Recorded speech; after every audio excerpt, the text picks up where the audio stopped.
Cinema এবং এই চলতি সপ্তাহতেই বড় পর্দা রিলিজ করছে কেউ বলে বিপ্লবী কেউ বলে ডাকাত নিয়ে।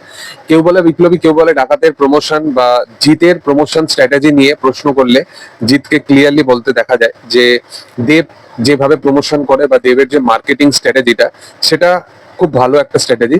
বাট আমি মনে করি যে যদি সিনেমা নির্মাণ করা যায় বা সিনেমাকে ভালো বানানো যায় তাহলে দর্শক বড় পর্দায় আসবে এবং আমাকে মনে হয় না যে কোথাও মানে সব জায়গায় গিয়ে গিয়ে প্রমোট করতে হবে। দেখো, জিতের এই বিষয়টা নিয়ে অনেকে অনেক রকমের মন্তব্য করলেও বাট আমার মনে হয় জিত একদিক থেকে বললে ঠিকই বলছে। দেখো, দেব জিত দুজনে আলাদা মানুষ, দুজনে আলাদা রকমের সুপারস্টার এবং একে অপরের স্ট্র্যাটেজি একদমই আলাদা। দেব লাস্ট কিছু বছর ধরে তার চেয়ে সফল পরিচালক, এই সফল প্রযোজক বা অ্যাক্টর, পরিচালকটা এই কারণে বললাম, পরিচালক হয়তো সফল হয়েও যাবে বিশু সেভেনের সময়, তো যাই হোক। এবং তার পাশাপাশি জিতদা লাস্ট কিছু বছরে সে যেরকম কন্টেন্ট ডেলিভার করেছে সেগুলো ধারের কাছেও কোনো অ্যাক্টরের কন্টেন্ট নেই।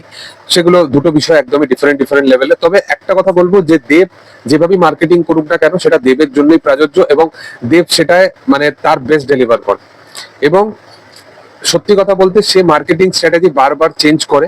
যেমন ধরো খাদানের সময় যে বাসে করে একটা সে চারি জায়গায় যে যেমন যাচ্ছিল গিয়ে গিয়ে প্রমোট করছিল, রঘু ডাকাতের সময়ও গেছিল, বাট রঘু ডাকাতের সময় কিন্তু সেই প্যাটার্নটা আর ফলো করতে পারেনি। মানে খাদান যেরকম হিট হলো রঘু ডাকাত কিন্তু সেইভাবে হিট হলো না।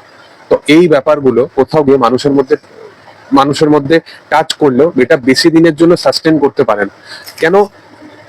সবাই মানে সত্যি কথা বলতে ভালো সিনেমা করবে। মানে আজকের দিনে দাঁড়িয়ে আমি যদি খাদান বা রঘু টাকা দুটো সিনেমাকে যদি পাশাপাশি বসাই, খাদান অনেক বেটার একটা সিনেমা।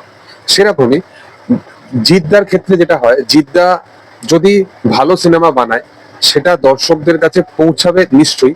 বাট জিদ্দা যে প্যাটার্নটার কথা বলছে, যে যে পার্সপেক্টিভ তৈরি হয়ে গেছে, সেই সেম পার্সপেক্টিভেই প্রত্যেকটা সিনেমা প্রমোশন হবে, এটা একদমই সঠিক কথা। বাট জিদ্দারও কিন্তু আমার মনে হয় যে মাস লেভেলে একটা কোথাও গিয়ে একটা প্রমোশন দরকার। কেন? কেননা সত্যি কথা বলতে এই সমস্ত দর্শকরা তাদের এক সময় সুপারস্টার বানিয়েছে, তাদের এক সময় তাদের সিনেমা দেখতে মানে একটা জাঙ্ক অফ অডিয়েন্স ছিল যারা এই সিনেমাগুলো দেখতে পছন্দ করতো। বাট আজকে কোথাও গিয়ে এই সমস্ত দর্শকদের মানে বাড়ির কাছাকাছি কোথাও কোনো সিঙ্গেল স্ক্রিন নেই, কোনো পিভিআর এর ব্যবস্থা নেই। তো সেই কারণে এই সমস্ত দর্শকদের এত জার্নি করে, এত লং ডিস্টেন্সে একটা মানে জার্নি করে কোথাও গিয়ে একটা সিনেমা হলে গিয়ে তাদের সিনেমা দেখতে হচ্ছে। তো সেই এফার্টটা দেওয়ার মতো পয়সা মানুষের কাছে এখন খুবই কম। তো সেই কারণে আমার মনে হয় যে বাংলা সিনেমাকে আরো বেশি সাস্টেন করতে গেলে বছরে অ্যাটলিস্ট 5টা থেকে 6টা কমার্শিয়াল সিনেমা তো দরকারই দরকার। তার পাশাপাশি প্রমোশন লেভেলেও মাস লেভেলের এই দর্শকদেরকে একদমই মানে আলাদা করে দেখার কোনো মানেই হয় না। কেন? এই দর্শকরাই সিনেমাগুলোকে একটা আলাদা পর্যায়ে নিয়ে যাবে। তো এই দর্শকটাকে কোথাও গিয়ে টার্গেট অডিয়েন্স ভেবে চলতে হবে তাদেরকে। এবং তার পাশাপাশি সবচেয়ে বড় যেটা বেশি ইম্পর্টেন্ট সেটা হচ্ছে এই সিনেমাটাকে ভালো হতে হবে। এই সিনেমা নয়, শুধু পার্টিকুলার প্রত্যেকটা সিনেমাকে ভালো হতে হবে, সেটা হচ্ছে তার সবচেয়ে বড় প্রায়োরিটি। মানে কমার্শিয়াল জনরায় সিনেমা বানালে সেটা ভালো সিনেমা না হলে সেটা মানুষ এখনকার দিনে আর সেটাকে আলাদাভাবে গ্রহণ করবে না। কেন? মানুষের কাছে এখন ফোন আছে, এখন নানান ধরনের অ্যাক্সেস আছে, তারা নানান নানান জায়গার সিনেমা, নানান নানান জনরার সিনেমা তারা দেখে। তো সেই কারণে বাংলা যদি কোনো অ্যাঙ্গেল থেকে ওই জনরায় টাচ করতে যায় তো সেখানে কোথাও গিয়ে কপির অ্যালিগেশন চলে আসে, বা কোনো স্কেল ওয়াইজ যদি সেই জায়গাটাকে অর্জনও না করতে পারে তো একটা ক্রিঞ্জ ব্যবহার হয়ে যায়। তো সবকিছু মিলিয়ে বাংলা সিনেমার কমার্শিয়াল লেভেলে মানে বলতে পারো যে সিনেমার এখন যে যে পরিস্থিতি সেটা প্রচন্ড একটা বাজে জায়গাতেই আছে। আশা করব সেটা বেটার জায়গায় পরিণত হবে ডে বাই ডে যদি ভালো সিনেমা তৈরি হতে থাকে।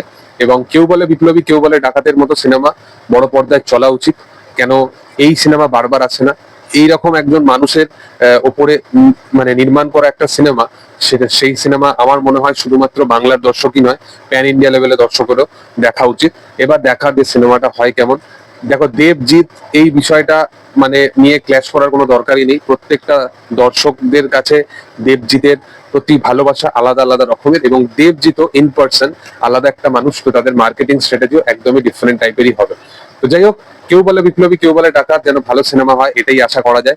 তোমাদের কি বক্তব্য এই সিনেমার প্রতি সেটা অবশ্যই তোমরা কমেন্ট সেকশনে জানাতে পারো। ভিডিও ভালো লাগলে অবশ্যই তোমরা লাইক শেয়ার সাবস্ক্রাইব করে দিও এবং পাশে থাকা বেল আইকনটা অবশ্যই তোমরা প্রেস করে দিও। Thank you all, by.